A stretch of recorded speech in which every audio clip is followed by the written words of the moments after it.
फिर से खेलने की इच्छा है, पर क्या करे, खड़ा ही नहीं होता। तो घबराइए मत, दोबारा खड़ा करने के नाम पर मैं आपको इस वीडियो में कोई नीम हकीम की दवाइयाँ नहीं बेचूंगी और ना ही ऐसे भारी भरकम शब्दों का उपयोग करूंगी जो आपके सर के ऊपर से चली जाए।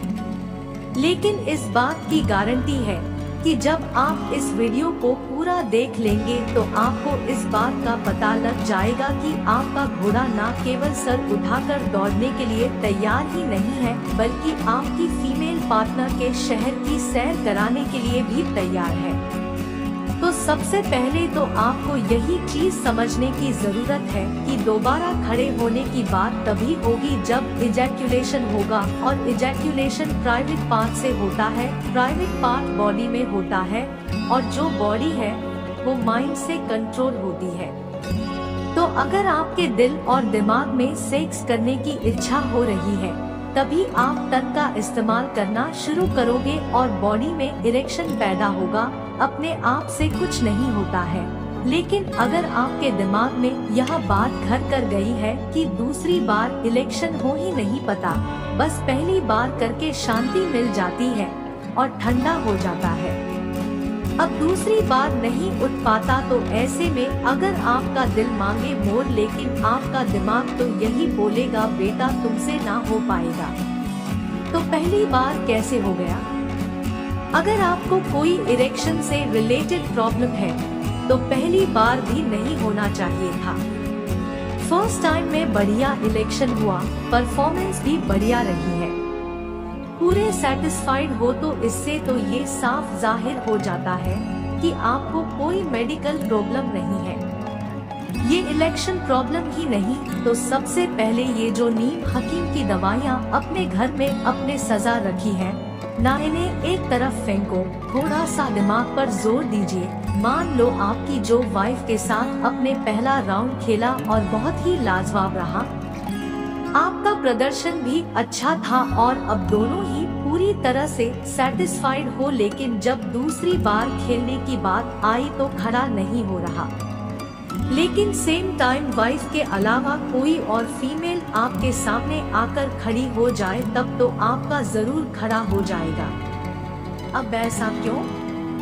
क्योंकि आपके मन को यह भली भांति पता है कि जो पहले राउंड में चीजें हुई है वही होगा, वही ऊपर नीचे होगा, कुछ विशेष नहीं होगा और उसी तरह का सुख होगा जो हर बार मिलता है।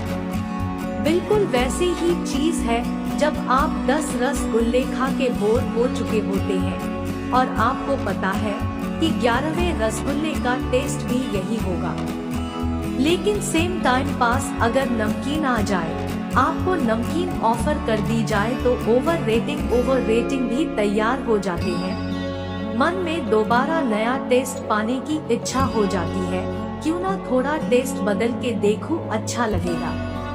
अबे कुछ लोग बोलते हैं कि शुरुआत में तो बार बार खड़ा हो जाया करता था, तो उस वक्त एक हवस होती थी। दो बॉडी जब एक दूसरे के साथ इंटीमेट हो रही है, नई नई चीजों के एक्सपेरिमेंट होते हैं, मजा आ रहा होता है दोनों को। कुछ सालों तक दोनों को एक दूसरे के अंदर फ्लोर करने लायक कुछ बचता ही नहीं है, पूरी बॉडी नाप चुके होते हैं। अब तीसरी चीज जो लोग ये बोलते हैं, क्या शराब पीने से, सिगरेट पीने से भी दिक्कत आती है? सेकेंड टाइम नहीं हो पाता, तो अगर शराब और सिगरेट कितनी हानिकारक है तो वो पहली बार में कैसे खड़ा होने दे रही है?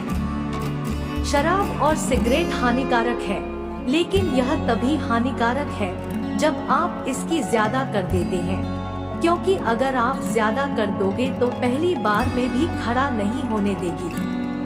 लेकिन अगर आप ड्रिंक करते हैं, इसके बाद भी आपका पहली बार खड़ा होता है, तो आपको दूसरी बार भी खड़ा होगा, तीसरी बार भी खड़ा होगा, चौथी बार भी खड़ा होगा। अब बात करते हैं सॉल्यूशन पे, तो सॉल्यूशन ये नहीं कि आप शराब जो है उसे पूरी तरह से त्याग दो, छोड़ दो, और ना ही ये सॉल्यूशन है कि 40 साल के हो गए हैं अब तो खड़ा ही नहीं होगा तो मन को मार लो। सॉल्यूशन जो है वो उत्तेजना में है।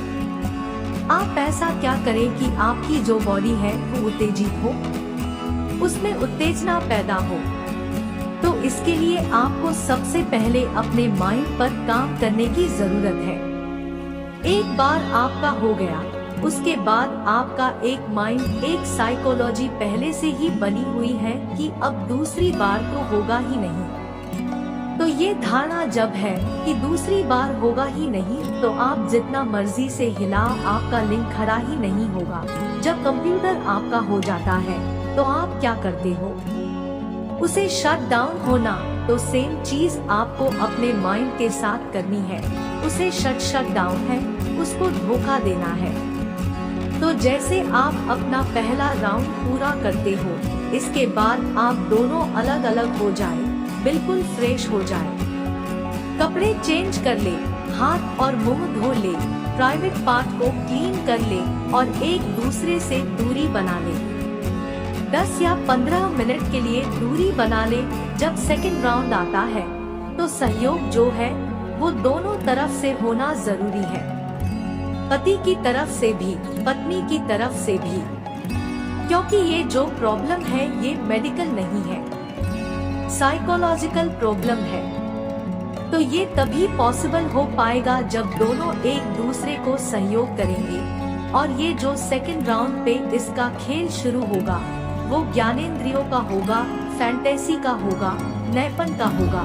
शरीर में उत्तेजना पैदा करने के लिए आपको फैंटेसी के ऊपर बात करनी पड़ेगी, उन विषयों के ऊपर बात करनी पड़ेगी जो इतने सालों से आपके मन के अंदर दबे हुए हैं, जो हम एक दूसरे को सुनना सुनाना चाहते हैं। आपके कान तरस रहे हैं, वो शर्मोह, वो झिझक आपको छोड़नी पड़ेगी, गंदी बातों का सिलसिला शुरू करना पड़ेगा।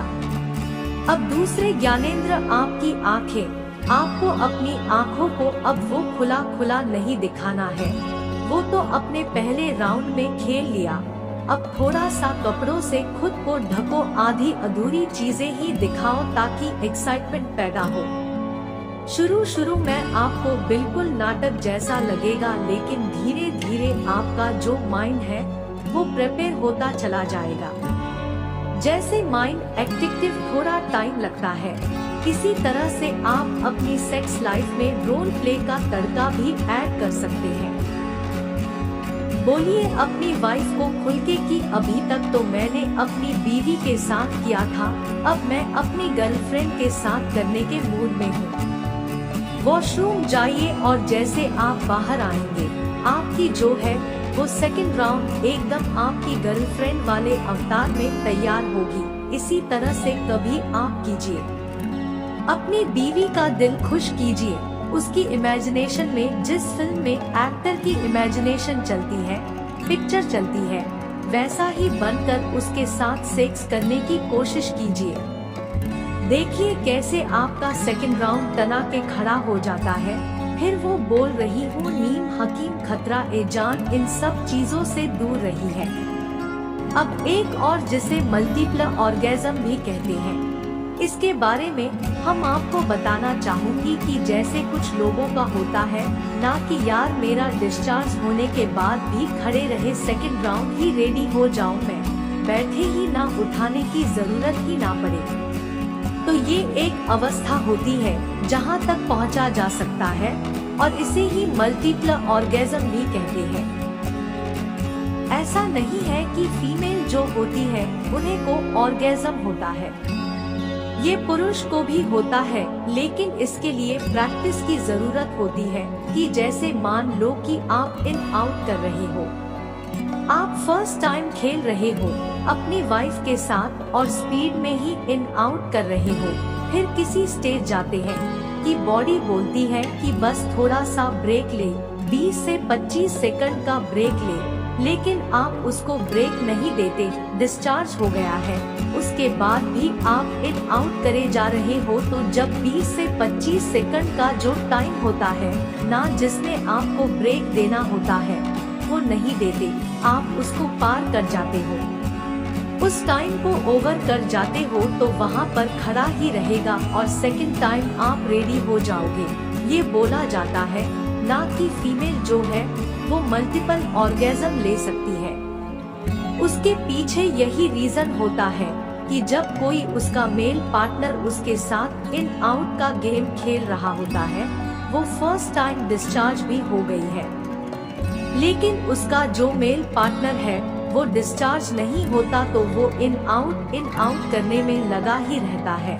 तो जब 20 से 25 सेकंड का जो ब्रेक उस औरत को चाहिए होता है, जो उसकी बॉडी मांगती है, वो उसे मिल नहीं पाता और वो सेकंड टाइम भी ऑटोमेटिकली रेडी हो जाती है। फिर उसका दूसरी बार भी डिस्चार्ज हो जाता है, तीसरी बार भी हो जाता है, चौथी बार भी हो जाता है और मल्टीपल ऑर्गेज़म एक ही टाइम में फील कर लेती है। तो ये ही तरीका होता है कि किस तरह से एक फीमेल मल्टीपल ऑर्गेज़म फील कर पाती है, क्योंकि उसे ब्रेक नहीं मिलता। सेम चीज आप भी कर सकते हैं, करते रहिए और वो जो ब्रेक है 20 से 25 सेकंड का वो मत लीजिए, ताकि सेकंड टाइम खड़ा ही रहेगा।